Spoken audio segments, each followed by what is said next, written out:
Wow. How's your person feeling about you? As you can see right here, pretty good. We have the Lovers and the Nine of Pentacles.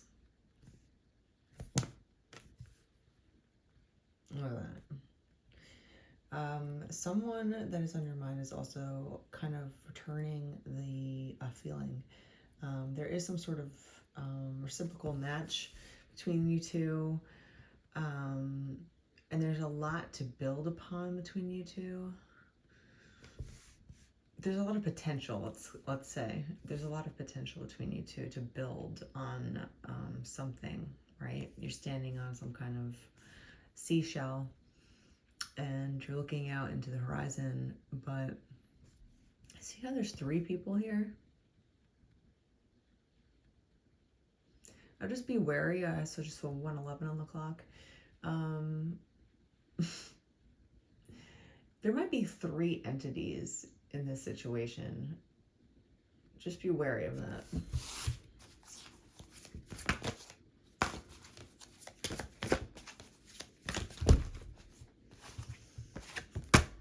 Knight of Cups. Look at that. Yeah, so this person is enamored. Let's just say that. He definitely is in the same kind of feels as you are. I think that's safe to say here. The Knight of Cups, you know, he's getting up there in the ranks. He's a knight of water. He's a knight of love. He's a knight of emotion, and he knows how to use it. It's like almost like a weapon, but you know, since he's such a lover, he doesn't use it in a maleficent way. He uses it to heal people. He uses it to show the world how sweet life could be when you love.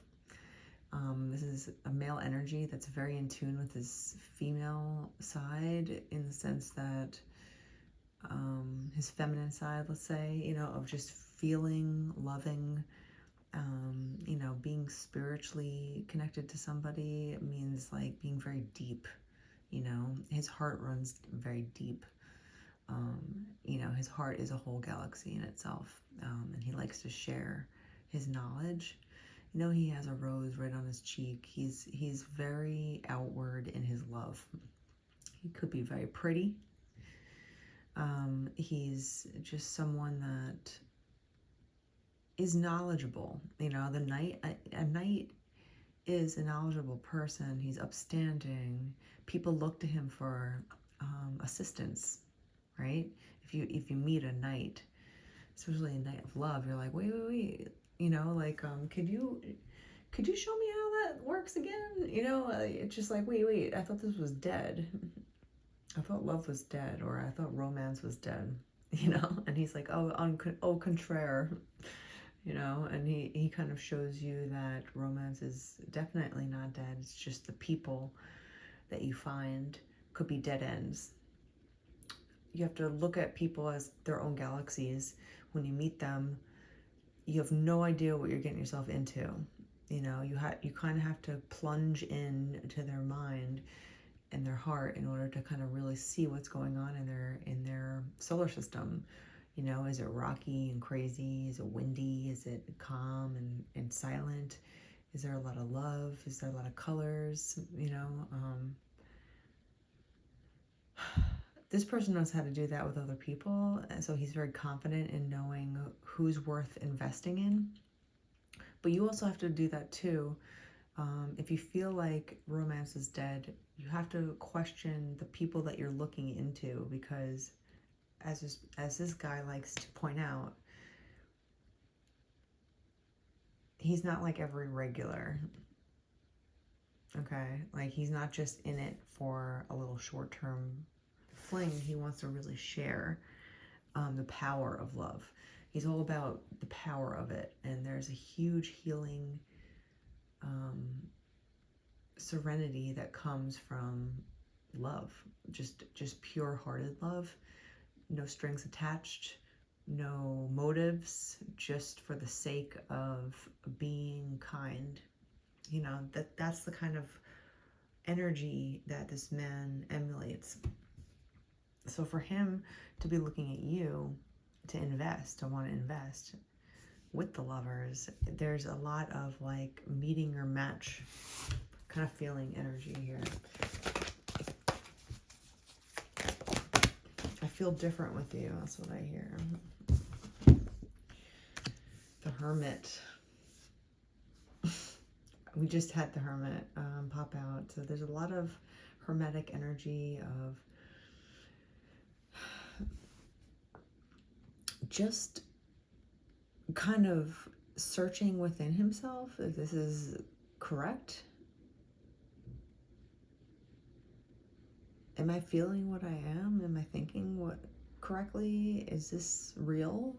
I think you almost have this person questioning his own intuition, which is interesting because he's so confident in what he can produce with other people. He's very confident in reading other people, and now all of a sudden he met his match. You know, this mirrored match, the Lovers.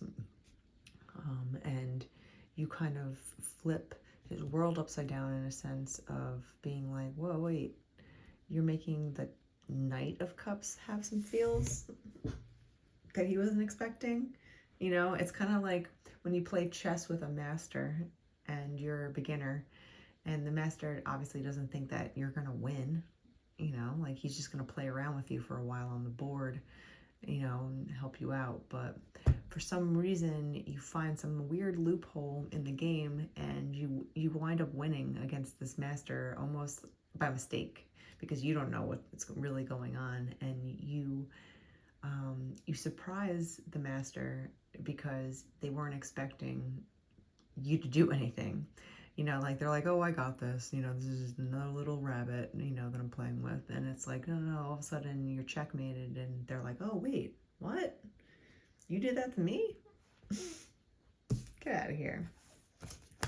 So we also have two other cards that popped out with the Hermit, and that was the Eight of Cups, which is not fun. But we also have the Ten of Cups that pops out. That's as much as I'll show it to you. Okay. So we have the Ten of Cups, the Eight of Cups, and the Hermit. I think you both are coming out of a place of heartache, maybe for different reasons, but you're both coming out of a place where it wasn't fun to be in, you know, like you both had a bad relationship recently. Stick to yourself, right? You're like, you know what? I'm celibate. That's it. I'm done. I don't need to do this. I don't need to share my cup right now, you know? Regain your strength, remap out your future. And through that, you find exactly what you want with the Ten of Cups. So we have the Nine of Pentacles and the Ten of Cups with the Lovers and the Knight of Cups. That's, you know, some pretty strong indication that things will work out.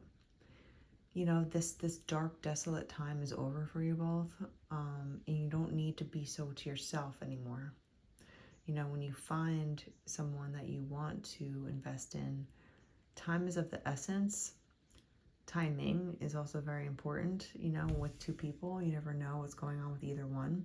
They both have to be in a state of being ready, right? Ideally, you know, it's not like you're jumping out of a relationship into a new one. Like, it's like, no, you both just got out of one on your own, and you're both ready for something new. You're both ready for, like, exactly what you want. You want to go for it.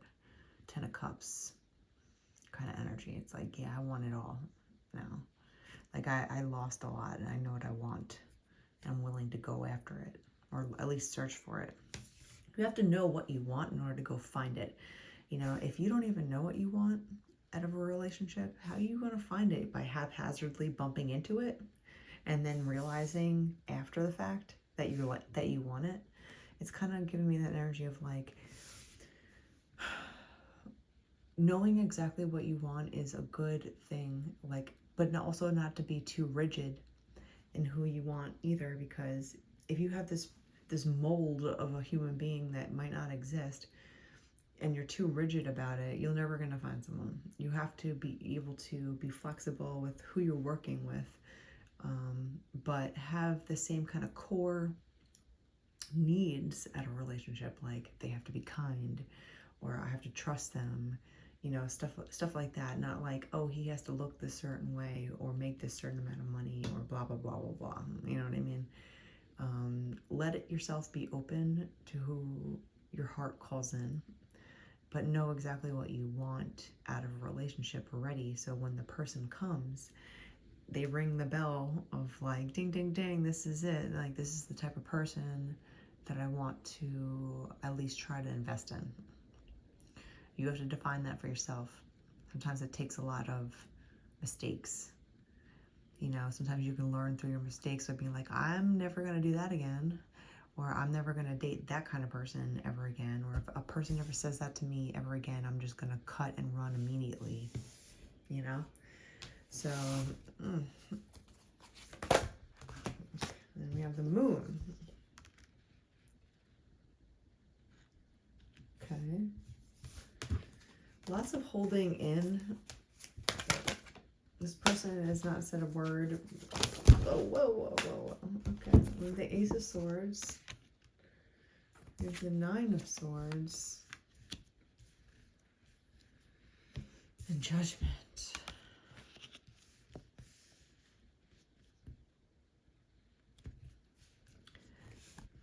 They have to make the decision to come and say something. There's a lot of, like with the Hermit and the Moon, it's like just giving me like, I'm not saying a word, I haven't said a word, I haven't told you anything. They're scared of heartbreak again. Definitely been cut in the past.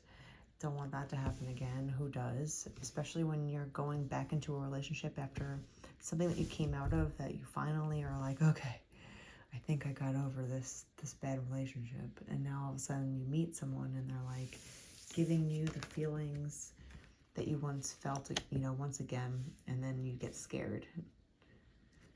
You get scared because you're like, oh God, I'm putting my heart on a platter again. I'm vulnerable again. This person has the ability to hurt me because my heart is open.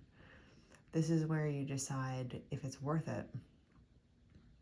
Sometimes you have to take a risk, and you have to, you know, make risky decisions, but in a smart fashion, and you have to know who to invest in wisely, and that's what this person is doing. They're like, Ace of Swords is all about the truth, saying the truth.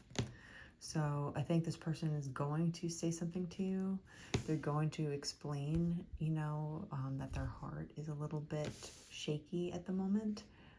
But they do have feelings for you, and they feel like you are interesting, you know, so they're just kind of like judging the whole scenario of like, do I say something? Ace of Swords is all about saying the truth, saying it out loud, uncovering what's really on your mind. So this person is going back and forth. They're nervous because they've kind of had to survive a lot of cruel behavior. I don't know what cruelty they were coming out of, but it's time to judge yourself and say, is this what I want? Is this what I really want? And if it is, then just do it. And that's what this person is kind of feeling. They're like, you know what? This is how I feel. What am I doing? You know, why would I hold my tongue?